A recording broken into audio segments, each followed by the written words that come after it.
It's time for Let's Get Real with your host from Bob Richards and Associates, Bob Richards. Well, hello there, Mr. Bob Richards. Hello, Michael. How are you doing today? Greatest day ever. It is. It's a delightful day. Absolutely. The wind's like 500 miles an hour. Yes, outside. it is. I'm glad we're in here today. Yes, and don't have to worry about our hairstyle. Oh, You know, just saying. You know what? You got me covered on that one. Oh, get it? Okay. Yeah. So today, I understand that you have some astounding, amazing words of wisdom about a buyer due diligence checklist. Now, what the heck is a buyer due diligence checklist? Which is hard for me to say. It is a said little that bit. really slow. You did good, though. Thank you. What is Better this? than our rehearsals. I know. So what is this buyer due diligence checklist all about? And that would be DUE rather than DO. So it's not the buyer due, Buyer but buyer due. buyer DUE. guess Okay, I got it. You know, no wonder the English language is so crazy for people that are trying to learn it, that there's so many different variables of the, anyway. All right, Michael. So again, folks, let's get real. Let's find out where things are at these days. As part of a purchase of a property, whether that be land, commercial, residential, anything along those lines, there's this buyer's due diligence checklist, and there are 21 items on this checklist. Here's how this comes into play, Michael. When a buyer makes an offer on a property, there are certain disclosures in which the seller needs to provide. Now, those disclosures could be CC&Rs, HOA budget, meeting minutes, financials, bylaws, rules and regulations, day-to-day, whatever. Now, this is another document in which the buyer is to review with their agent. Now, here's what I'm finding most times, Michael, is that the buyer's agent will actually send this to the buyer and say, oh, just initial and sign this. It's 3 pages. Okay, and why? But they're never told the why. The why is that this is what is vitally important for a buyer who doesn't do this every day, maybe years between purchases and sales, to fill out and to learn about from their agent, to making sure that they are knowledgeable of each and every part. Can I share just a few? Oh, please. It Okay. would be a joy of my life to hear what's on that thing. I'm glad. Yes. So here's just a few, like, one would be if there's been a building permit. Hey, that would be good to know. Also, who the builder was when it was built, and the original floor plan of the building when a permit was pulled. For instance, if you had a builder that went in for a 2,000 square foot single level Rambler, and then the builder also decided to, during this process, extend the footprint a little bit more, a little bit this way, 3 feet, a little bit more this way, 2 feet. Yeah. Then the original square footage is now different. It's higher. Now, does that affect somebody's purchase? Not necessarily, but it's just good to know. Another one would be the use of any sort of hazardous waste or toxic substances. And yeah, Michael, in Utah, we have a lot of homes that are contaminated with either heroin or meth or other sort of illicit drugs being manufactured in the house. You would want to know about that. I sure as heck would want to know about that. Yes. If a buyer isn't told this is what this means, or here's an inspection opportunity for you to get a meth test done or a drug test done on the house, they're not aware of that, and they buy the house, and somebody, as a neighbor, knocks on the door and says, oh, hey, did you know that the police arrested 6 people in here because of the meth lab? Wow. A little late for that, for the buyer. So we would have a Breaking Bad scenario. Yes, sir, we would. You know, Sean would be all over this. Yes, thing. yes, that he would. Homeowners insurance. Can the house be insured? Has there been things that have gone wrong with it too far that the insurance company will say, you know what, our company's not going to insure this house because you've had too many problems with it. There's been repetitive issues, and we've made this a money pit from an insurance company standpoint. We're not going to do it anymore. Another one would be flood zone. Is it in a flood zone? Does that flood insurance need to be implemented? What does that do? Well, that costs more money for the borrower. And then a couple of other things, obviously square footage, what the utilities are and who they're through. Even the water source. Where's the water coming from? As we get a lot around here in southern Utah, we don't have any water. We don't have any water. And I'll have to say, folks, that's incorrect. Geological conditions. We have blue clay here. We have an expansive soil. That can lead into the home expanding, the foundation, I should say, the driveway, the walkway, the block walls. They're sensitive to that type of soil. If the buyer is not made aware of that, and let's say the seller has put a Band-Aid on lifting up the sidewalk a little bit, or fixing or repouring the driveway and what's in the garage area, that could also be a problem because the seller knew there was a problem, put some lipstick on it and said, oh, here you go, here's my fine home. No, I don't have any problems. And then a year or so later, it starts to crack again. Well, again, the seller should have disclosed, and the buyer should have asked, Mr. and Mr. Agent, hey, do I need to worry about soil conditions here with this house? It shouldn't have to be a question of the buyer. It should be a information from the realtor. Okay, so my head is spinning. So that, which means one of two things. Yeah. Either we're used to be in a meth lab, or you've blown my mind today with all of these due diligence checklist reports and stuff. So I'm going to go back in time. Okay. Just for a second. Let's go back to one of our previous podcasts. We talked about the clue report. Yeah. So we've got the clue report, which is ordered by the seller and can't be ordered by the buyer. Right. Now we've got the buyer's due diligence checklist, which is ordered by the buyer and not ordered by the seller, but still the seller has to disclose all of these things. So let's say that I'm the seller and I order the clue report and I find there's some things on there that may be a little problem, but I take it upon myself to go and shore up those things beforehand. And even though it's on the clue report, I just went ahead and got them fixed anyway.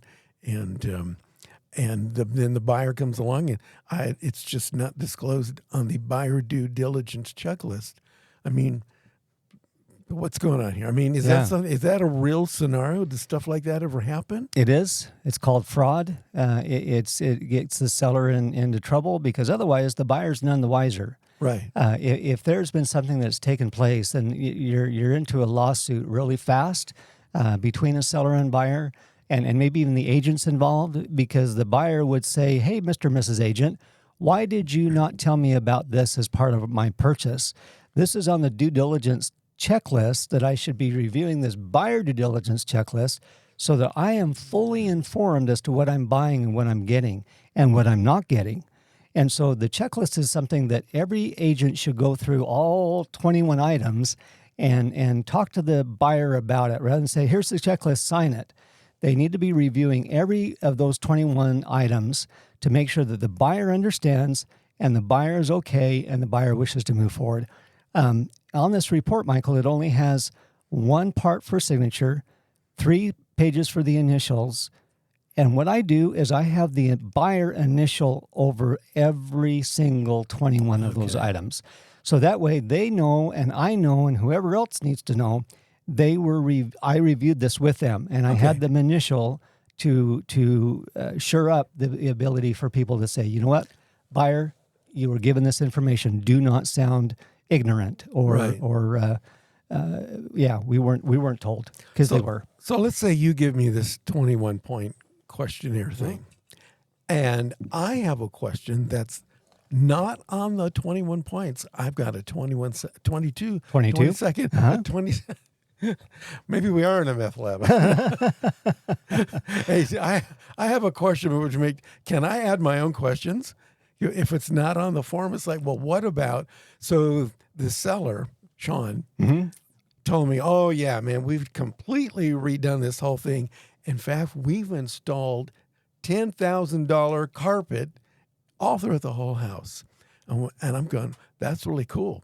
And my wife is looking at the carpet and it's going, this is not $10,000 worth of carpet. Well, do you know that? Well, because I'm the wife. That's my job. I can get this stuff at the carpet barn for $2.87 a square foot. Is that something that I would have the ability to request, or is that something that if the seller doesn't properly disclose, yeah, it's $10,000 carpet, but I only paid $1,500 for it because my brother-in-law Larry owns the carpet store. I mean, what if something like that happens? What Very good question. So you find where people may be into a allergy situation, or maybe getting mobility in the home, has to eliminate the carpet and put in an LVP. So there's maybe some LVP in the house. The buyer, or the seller says, "Yeah, I spent $10,000 redoing the entire floor system." Okay. And the buyer's like, "Okay." And then the buyer goes ahead and closes, and then goes to the laminate company and says, "Hey, I need more of this stock. How much was already put into this house?" "Oh, yeah, about $3,000 worth." And you were disclosed $10,000. Well, that can be a little bit on your shoulders of saying, or your wife should have said, or you both agree, there's no way that's $10,000. It just isn't. And so you have kind of a caveat emptor, which is let the buyer beware.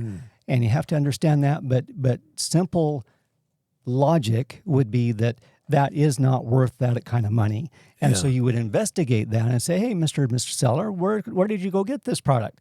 So you'd want to go down, verify that that's how much the product was before really proceeding further. Another one, Michael, is it a second home? Because that affects property taxes. If you have a home that you occasionally come down to and it's considered a second home, you are paying 1.5 times the normal property tax rate. Your buyer needs to know, Mr. and Mrs. Buyer, if you buy this as a second home, you're going to be paying more. On the tax report, it shows what that paying more looks like if it is a second home. So a buyer can say, well, that's maybe a primary home or secondary rate. Their agent says, this is what it is. It's a primary rate or it's a secondary home, but that should be disclosed. Another one, Michael, sex offender registry.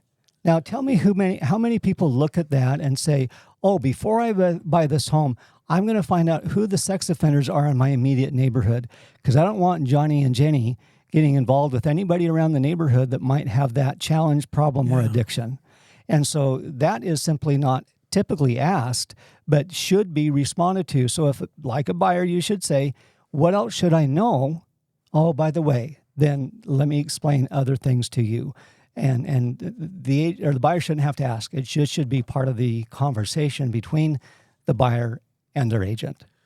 That's a really good point that you brought up. I until you mentioned that, I hadn't thought of it.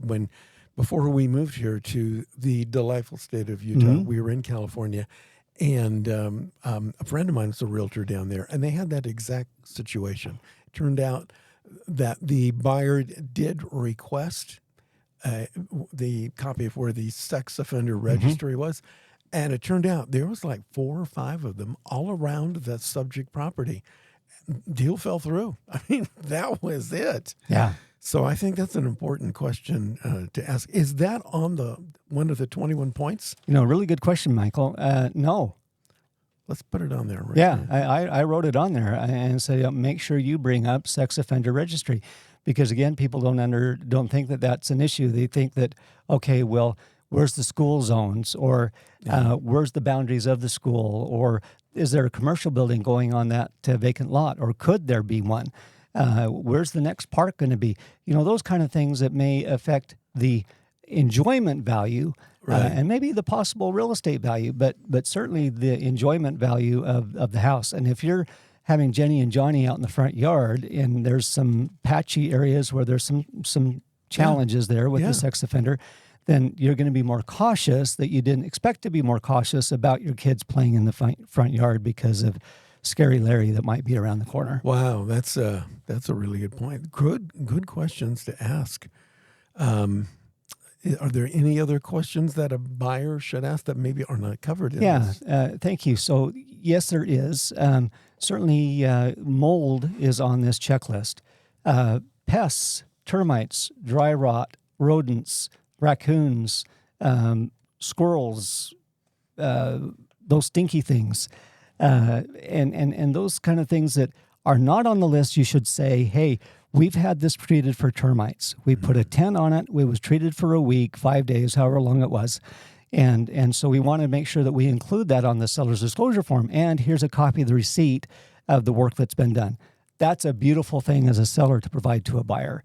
But if it's, well, we've had it sprayed once in a while, but you know darn well there's drywall or dry rot and flying termites and subterranean termites, and you don't provide that information, again, that's going to end up into being a lawsuit. Even after you sold the house, it could be for a week, a month, a year, 5 years, you're still on the hook. Wow. Yeah.